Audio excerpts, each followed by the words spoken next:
Hello everyone, today we're in tutorial 3, first year university physics, dynamics, Newton's laws. Dynamics has to do with the cause of motion, which basically is force. And force and its relation to motion is described by Newton's laws. Newton's laws. Before we continue, it'd be nice to know where these laws came from. In fact, where a lot of the mechanics that you study came from. And it starts with Sir Isaac Newton. In his book of 1687, Philosophiae Naturalis Principia Mathematica. This is probably one of the most remarkable books written on science, at least in physics. Here he begins to use calculus for the first time. In Europe, Leibniz also started using calculus. So these perhaps the first two physicists, mathematicians to introduce calculus. But in this book contains his 3 laws, but a lot of calculations, a lot more than just the 3 laws. He calculates many, many things. The calculations are quite incredible. Years ago when I was at Oxford, we had a talk from a Nobel Prize winner, Professor Chandrasekhar. He won the Nobel Prize for neutron stars. He was about 80 years old at that time. And he gave us a talk based on the book that he was writing. And the book he was writing was translating Newton's book. When Newton wrote his book, he did not have the mathematical language that we have today. And he did everything by basically logical deduction. And what Chandrasekhar wanted to do was to translate the verbal logic into modern mathematical language. And what he said was the translation was a precise mathematical calculation. And he said to us that compared to Newton, he was a dummy, or words to that effect. And this is a Nobel Prize winner. So this just gives you an idea of the achievements of Newton.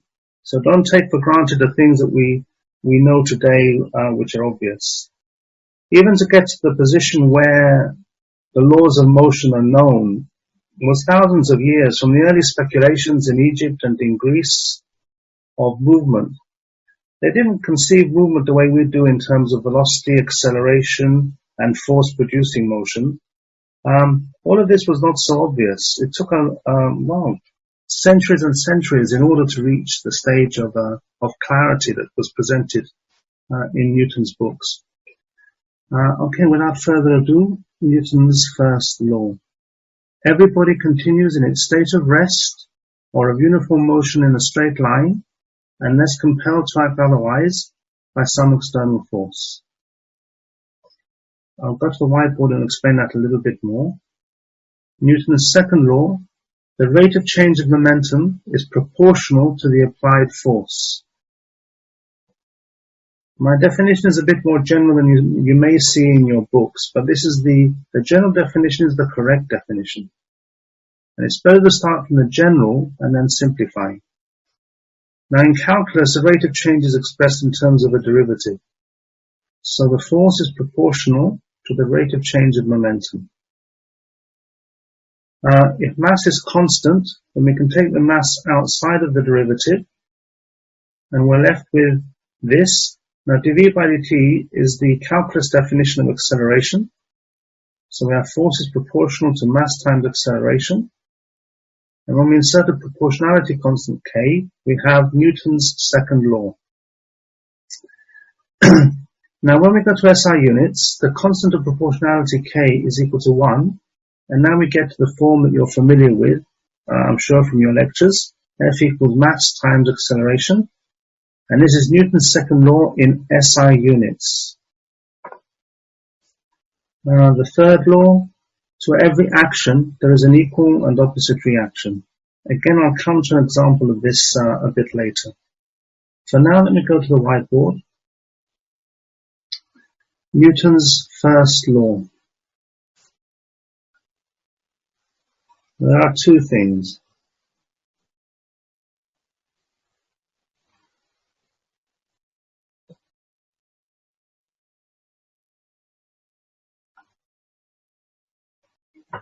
Every body continues in its state of rest or of uniform motion in a straight line unless compelled to act otherwise by some external force. What this means is if a body is sitting still, maybe it's sitting on a table or on the ground or whatever, it's going to stay there forever until it is pushed by some external force. There'll be a frictional force there between the object and the surface, but the object will not move unless an external force acts. Similarly, if a body is moving, for example in free space where there's no air resistance or other forces, if no force acts, if you don't have an engine to push or shove or turn, this thing will continue in a straight line forever. So this is Newton's first law.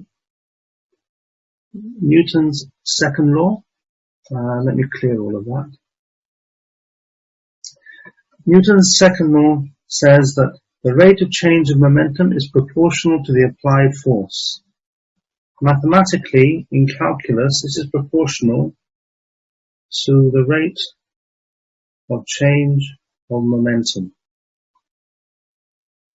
When m is constant, this thing simplifies. We can take m outside, so we get m dv by dt. This is the calculus definition of acceleration. So we have F is proportional to ma. Now if you don't know calculus, you can start from here. Later when you do calculus, you'll come to these important general definitions. Now, we can insert a constant of proportionality, and we have Newton's second law. In SI units,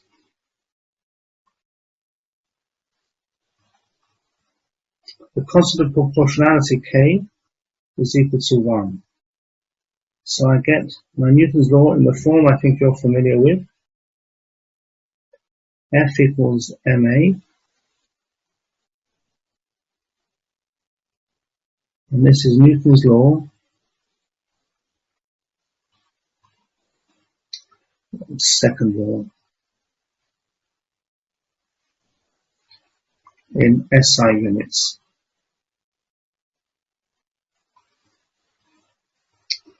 I might mention in passing that although many of the problems that you'll come into, we have a constant mass, but there are an important situations where the mass is not constant. If you consider a rocket moving along with a velocity that's changing, and we have the gas coming out of the rocket, pushing it forward and accelerating the rocket, in this case, there's a lot of mass is lost. So mass here is changing.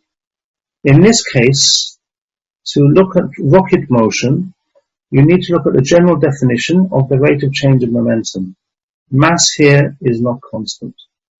Okay, let me go back to my notes. The action and reaction, third law, I'll do a bit later.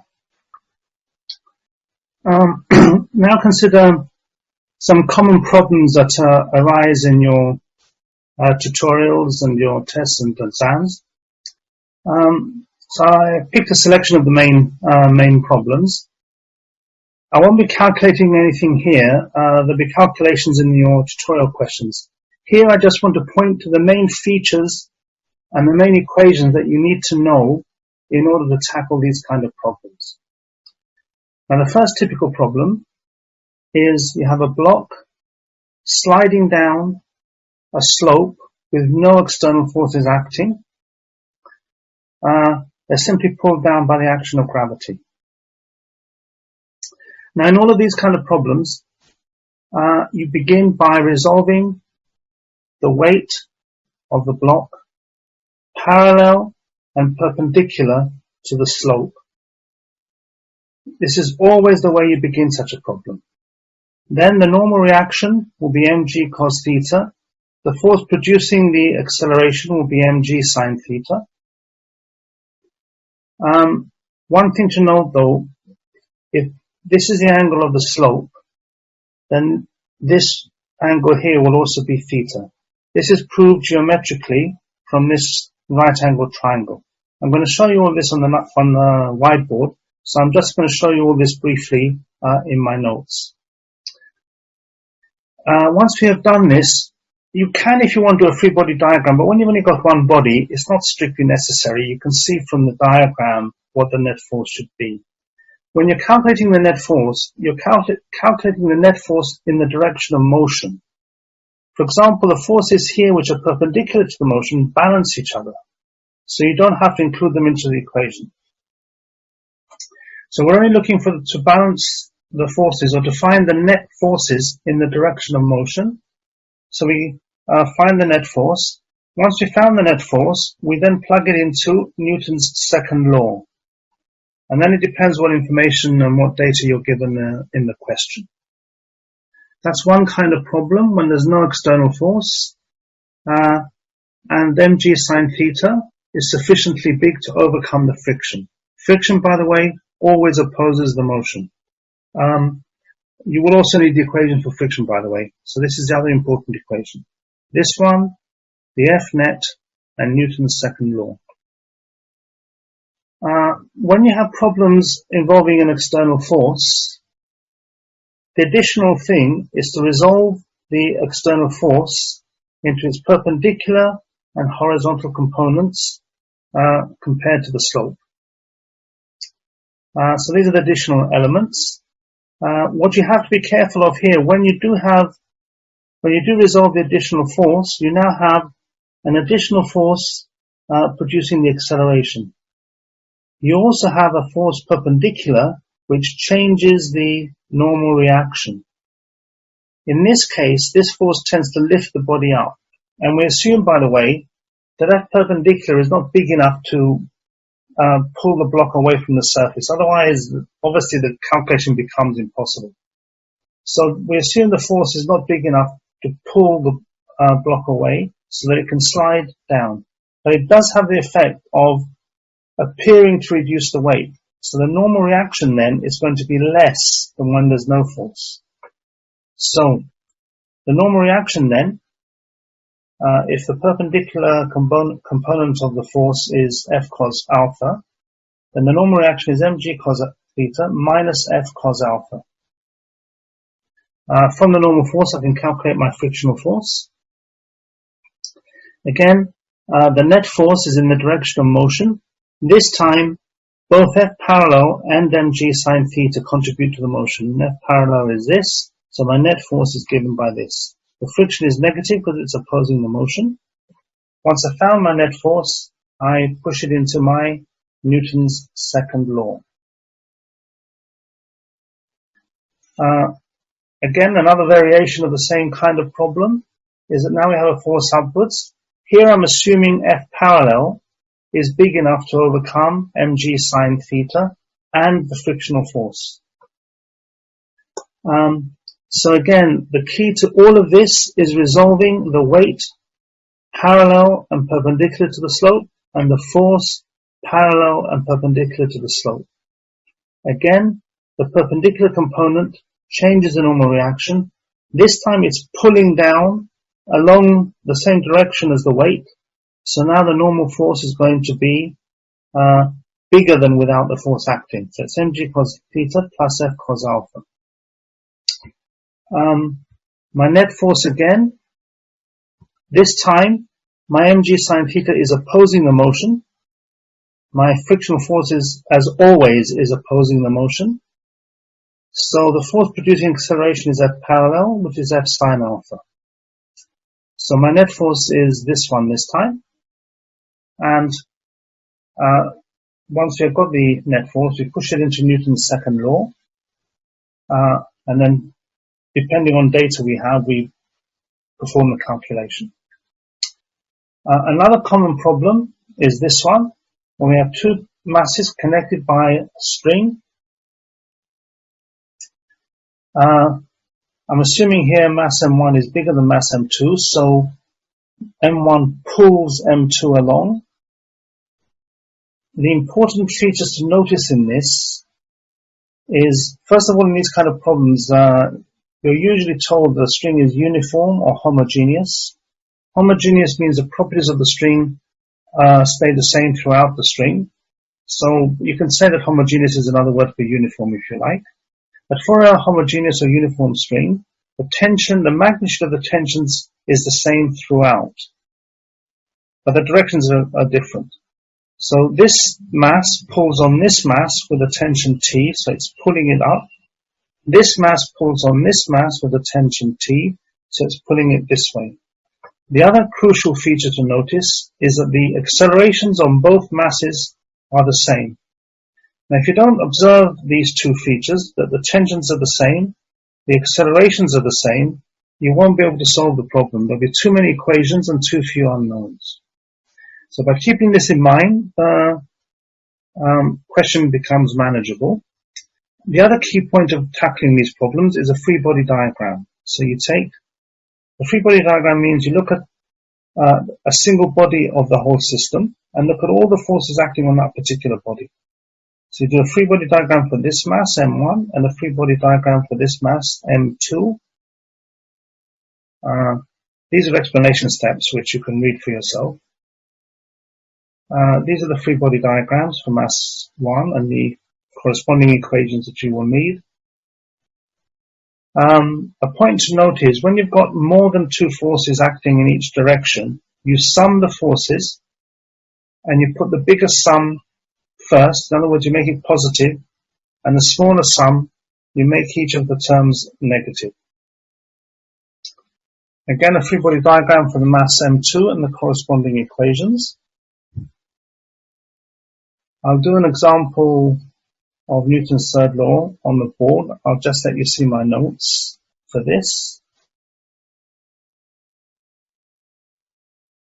And also the last thing we're going to do, again I'll do it on the whiteboard, is to look at the SI unit for force and express the SI unit, which is the Newton, in terms of base SI units.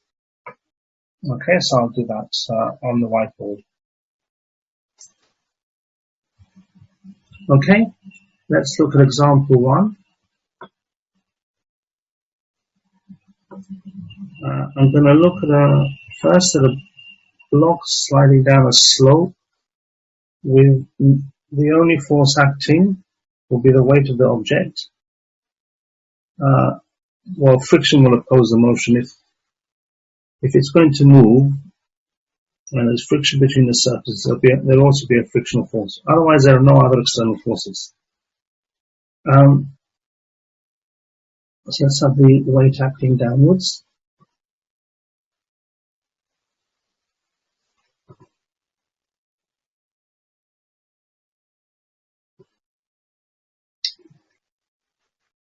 As always with these kind of problems, you always resolve the weight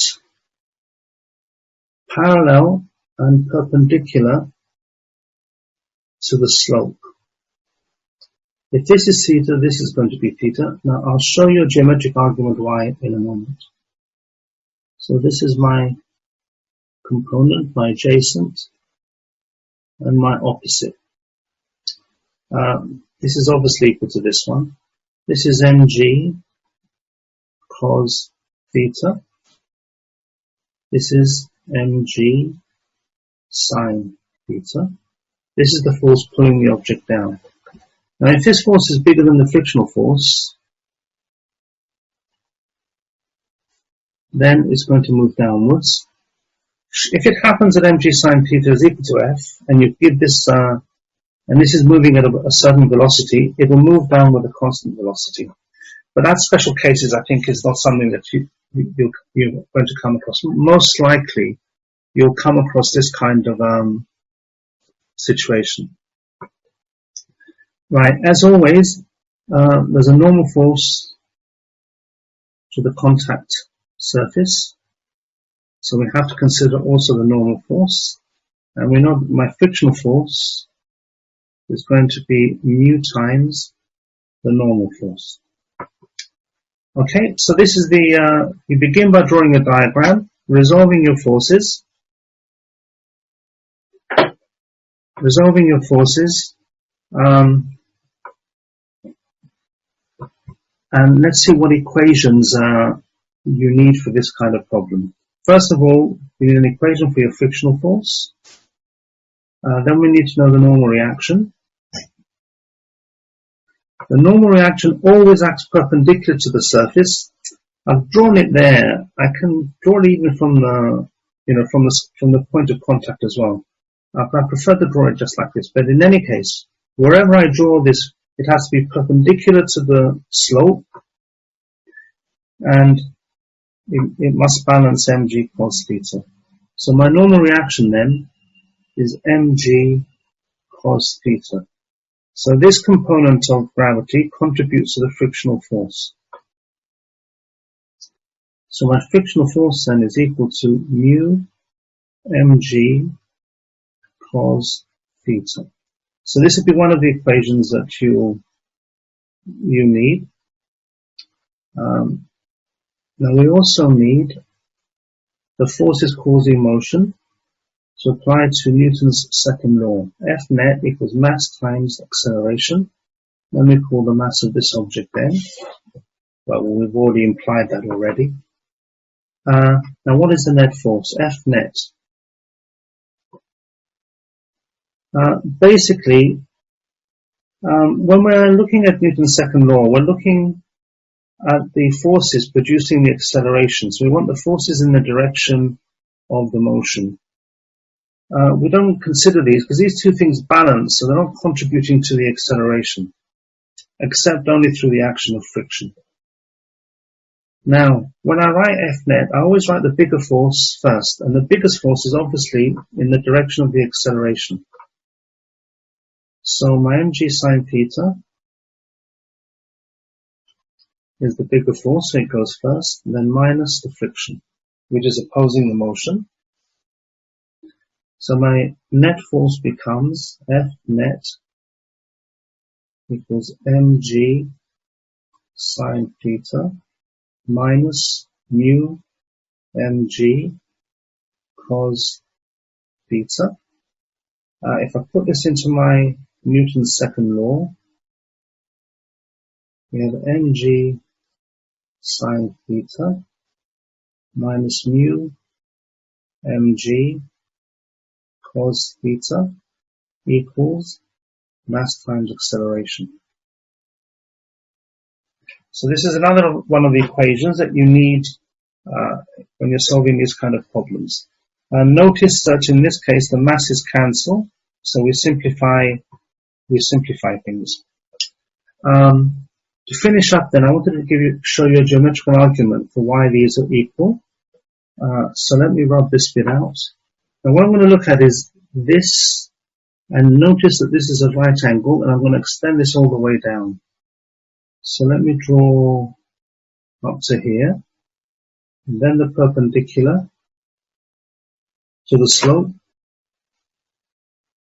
in my ground level, and then we drop the perpendicular down to here. Now, if this angle is theta, then you know from all of you from geometry that for a right angle triangle, angles are up to 180 degrees, this is 90. So this must be 90 minus theta. If this is a right angle and this is 90 minus theta, then this must be theta. So this simple geometric argument shows you why these two angles must be the same. You don't have to keep proving this unless you're asked in a test or an exam. You just remember it and know that this, if you're given this, then you know this angle. Alright, now this is when no external force acts. The movement is entirely because of the action of gravity, and the only other force acting, of course, is the friction, which opposes the motion. In some problems, they will say this surface is frictionless, but in general, there must be friction there. Let me clear this, and let me consider another possibility where we have an external force. Again, I want to draw it nice and big so that you can see all the forces clearly. This is the right angle, this is theta. So I consider my block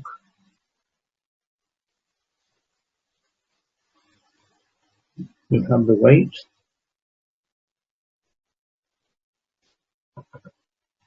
Now, I'm going to draw the force. I can draw the force acting on the body anywhere. remember what I said in my earlier tutorial on vectors, that a vector is the same no matter where you draw it, as long as the magnitude and direction are the same. It's not very straight. All of these problems are done by resolving the forces parallel and perpendicular to the slope. So let's resolve my weight.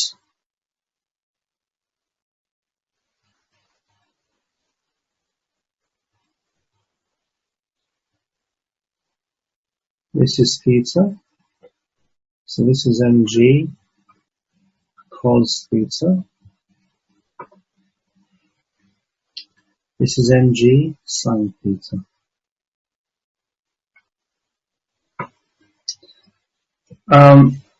I also resolve this force into its parallel and perpendicular components.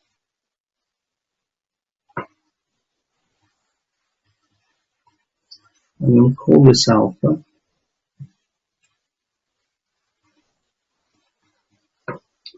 This is my adjacent, so this is f cos alpha. I want to draw my normal there. So let me write this one here, f cos alpha. And this one is the opposite, this one, same as this. So this is f sine alpha. So now that I've resolved all my forces, I mustn't forget my normal reaction. Maybe you can tell already that my normal reaction is going to change because of this force. This force is pulling the object up. And by the way, I'm assuming this force is not big enough to lift the object. Otherwise, you end up with complicated motion. You can't solve it. So in all of these problems, you want the block to stay on the surface. So we assume this component isn't big enough to lift the block. But what it will do is to make the block appear lighter. So the normal reaction is going to be less. So let's see the equations that we're going to need for this kind of problem. First of all, my frictional force will oppose the motion. The motion is down, so the acceleration downwards is a. This time the motion is produced also by f sine alpha as well as mg sine theta. So my frictional force is equal to mu times the normal reaction. This is the coefficient of kinetic friction, by the way. So my normal reaction this time, since this tends to lift the object, it makes it appear slightly lower weight. So this is going to be mg cos theta minus f cos alpha. So my frictional force is mu times all of this.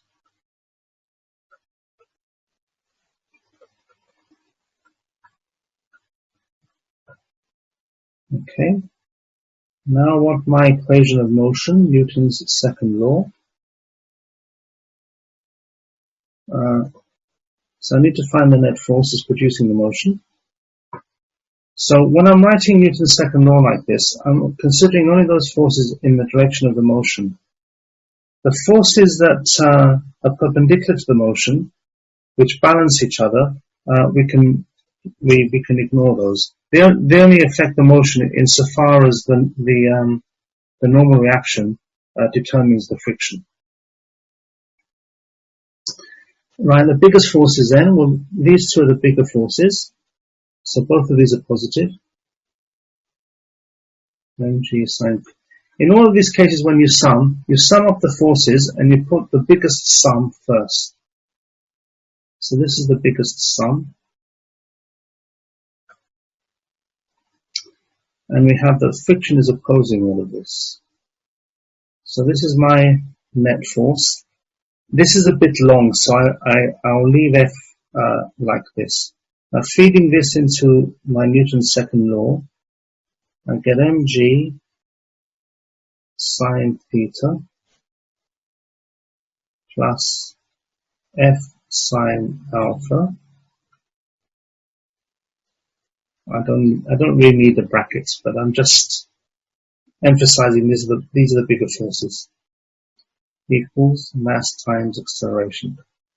So then this is my 1 and my equation 2. Now, using these equations, depending on what data you're given, you can then normally solve the problem.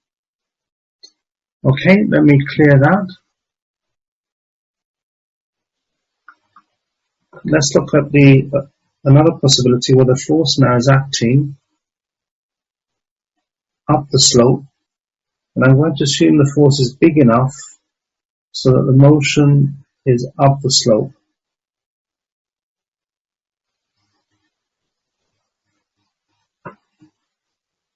So I consider my horizontal force like this.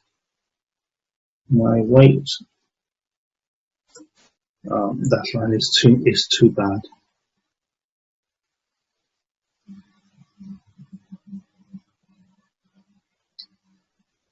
Mg, my force F. I'll put F after, let me resolve it first. Again, we resolve parallel and perpendicular to the slope.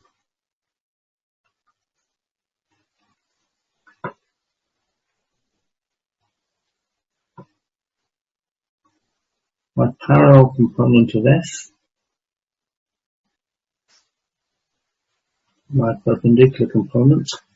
Let me call this one alpha, this angle here. So now I can label my force vector. I'll just write its magnitude F. So this will be the adjacent. So this is F cos alpha. Up the slope is F sine alpha. My normal reaction, I have mg sine theta.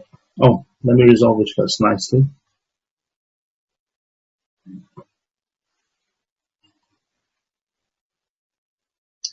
My perpendicular component,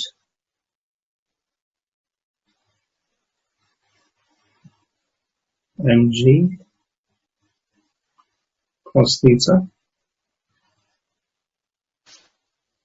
mg sine theta. Depending on which force is bigger, the object will move down the slope or up the slope. So when we have an external force, the direction of movement will depend on which components are bigger.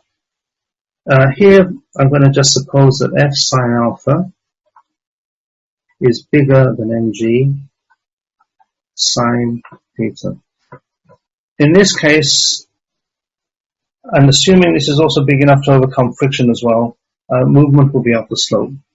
So I'm going to assume all of that. So I'm going to assume all the motion is up the slope.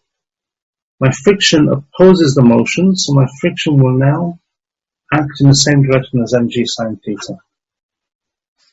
Let me just go to my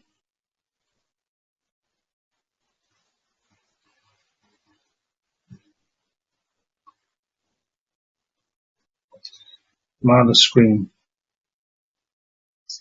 Okay, once I've resolved all the forces into their parallel and perpendicular components, we're now ready to write the equations that we're going to need for this kind of problem. Okay, so again, we need a formula for the frictional force, mu times the normal reaction. Now, what is my normal reaction this time? Well, I've got gravity that's pushing the object down onto the surface, but now my force component here is also pushing down. So my normal reaction then has to balance these two forces. So my normal reaction now is mg cos theta plus, so my frictional force is mu times all of that.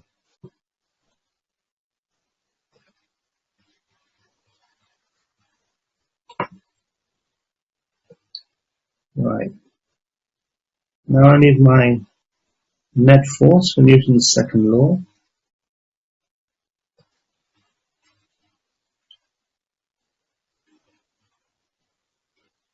The biggest force is F sine alpha, which is producing the motion.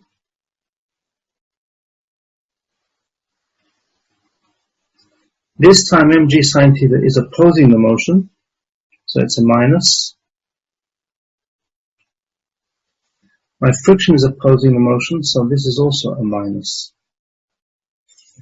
So then this is my net force. If I push this into my Newton's second law, again, F is too long for me to write it again.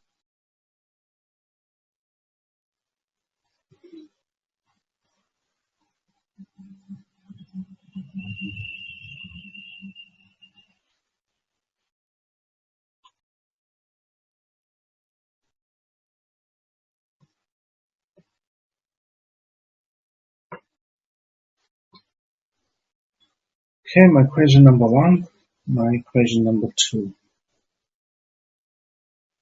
So with these equations then, depending on what data you're given, you can solve the problem. You can be asked a variety of things. Find friction, or else you're given friction, find the force, and so on. Let me clear the screen. Okay, now we come to example 2. There's another typical problem that you can come across, and that is two masses connected by a string. So let me draw the mass M2.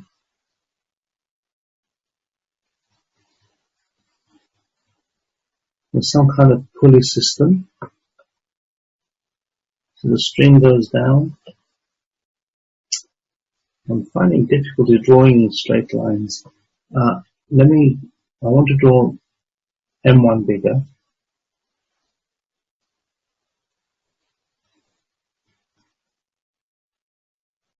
This is M2. M1 is bigger than M2, so it's going to pull the thing down. Now the string in these kind of problems is assumed to be massless. So string is massless.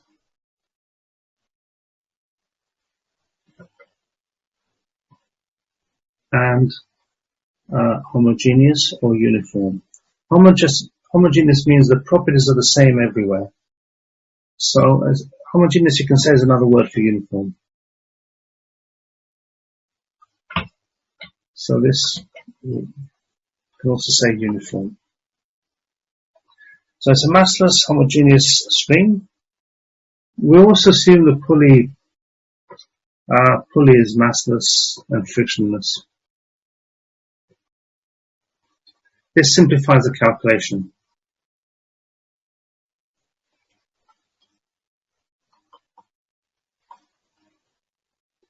Sometimes when you're considering rotational motion, you may get a massive pulley, in which case you have to calculate the rotational kinetic energy. But in many of the problems that you're going to come across, you're dealing really with these two masses connected, and these are the ones that are moving. Now if M1 is bigger than M2, then it's going to accelerate downwards because of its weight. So M1G. Now, if this is accelerating with acceleration A, this must also accelerate with the same acceleration. If it's moving this way, then there must be a frictional force opposing the motion. What's making this move is the tension in the string. Now, for a homogeneous string, the tension is the same throughout the string.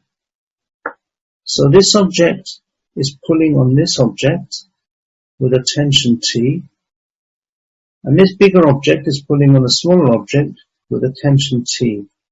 And as I've said, the important thing is, for a uniform string, the tensions are the same. The accelerations are the same. If you don't know this, you'll end up with too many equations and you won't be able to solve your problem. So you need to know this in a particular calculation. Now, these kind of problems are solved using a free body diagram. And the free body diagram means that when you have a system like this, you look at the individual objects alone and look at all the forces, the net force producing the motion on each of the objects. So I'm going to look at this first object first and take it out of the whole system, and I'm going to look at the forces producing the motion. So my free body diagram,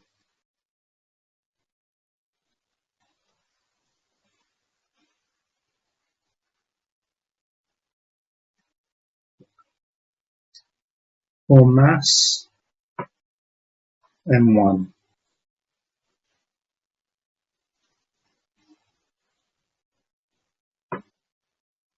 Right. The acceleration is downwards, which means that M1 mg is the bigger force. The motion is being opposed by the tension. So this is my M1.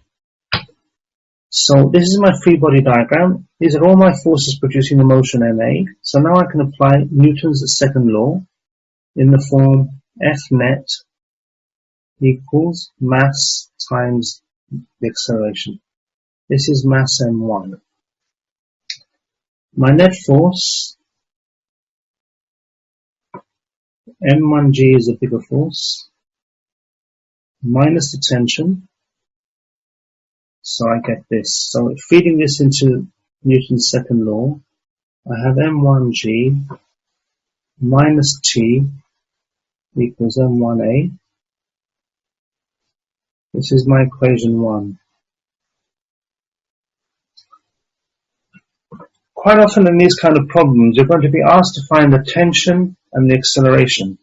So these are two unknown quantities. And as I think I mentioned before, when you have two unknown quantities, you need one equation for each unknown in order to fix the values. If you don't have enough equations, then you can't fix the values. You can maybe obtain a relationship between them, but you can't fix the values. Alright, so we need a second equation in order to solve for the tension and for the acceleration. So to get the second equation, I now look at a free body diagram for mass 2. So let me erase this bit.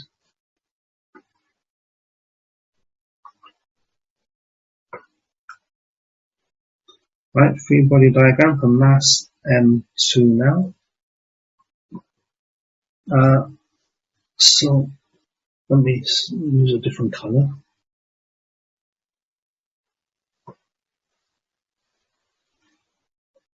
So now I'm looking at this.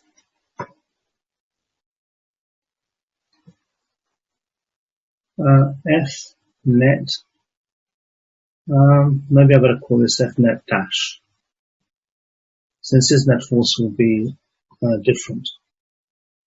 F net equals mass M2 times the acceleration. Acceleration is the same.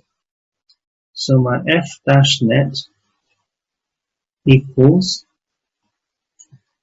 we have the tension and we have the friction. Tension is the bigger force, it's in the direction of motion. So it's tension minus friction. Now in this case, since I've got a frictional force, I need to find that frictional force. I'll do that for you in a minute.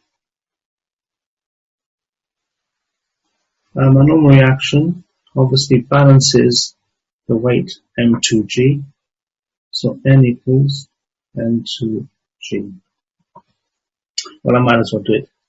F equals mu times the normal reaction. So F equals mu times M2g. So my net force on block 2 is tension minus mu M2g. Putting this into my Newton's second law, I get my second equation.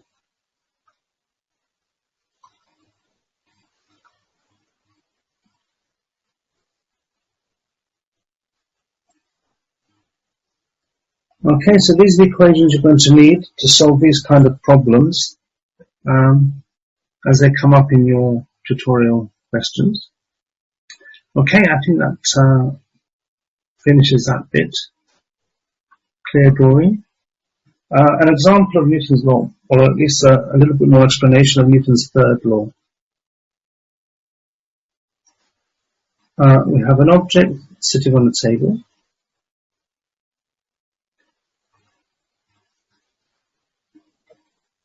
Or as we have been doing, an object on a slope.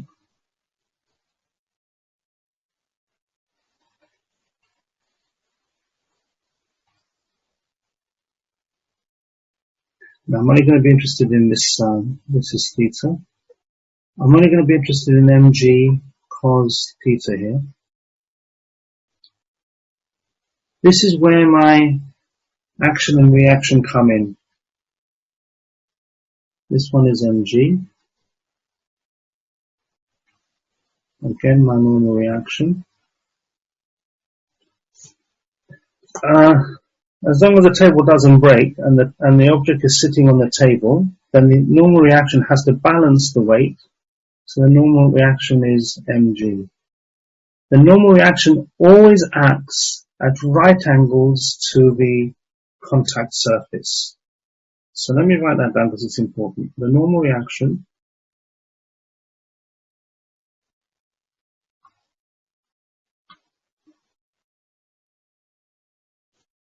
always acts. Now there's a symbol for perpendicular that's drawn like this. So this means perpendicular or orthogonal or at right angles. The normal reaction then always acts perpendicular to the contact surface.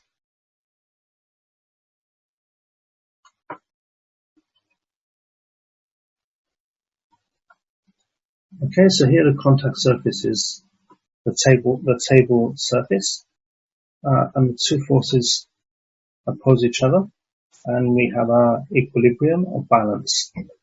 On the slope, the normal reaction, as we say, is always at right angles to the contact surface. It has to balance mg cos theta here. So in this case, my normal reaction is mg cos theta, as we saw in the previous examples. Now all of this is a consequence of Newton's third law. Right. The final topic, I think I showed it to you on my notes. I'll show it to you again in case, but I'll do it for you here first. And this is units of force. Now, a general thing is this. You always get the units of something from its defining formula. These are SI units we're looking at. So we can use F equals ma. Now, I know my mass is measured in kilograms. So if my force is measured in newtons, the newton then is going to can be expressed in terms of the base SI units as follows. Mass is kilograms. Now acceleration is velocity over time. And velocity is distance over time.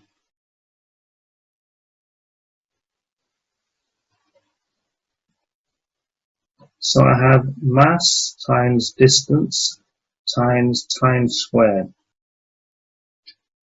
So here I have kilograms for my mass. My distance is measured in meters. My time is measured in seconds. So that's seconds squared. So this is my unit for force, the Newton, expressed in terms of base SI units. I can also write this like this. The way that I like to write it is this way. S to the minus 2. Okay? So these then is my unit of force in SI units. N is called the Newton, as we've been using. Now remember, the name of a unit, even when it's named after a famous scientist, is always a small letter. The symbol may be capital, but the name of the unit is always small case, even though it's named after Sir Isaac Newton.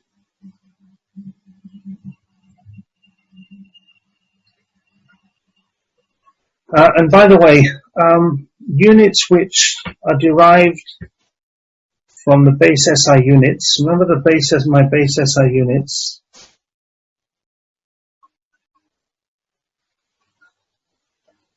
are meters, seconds, kilograms.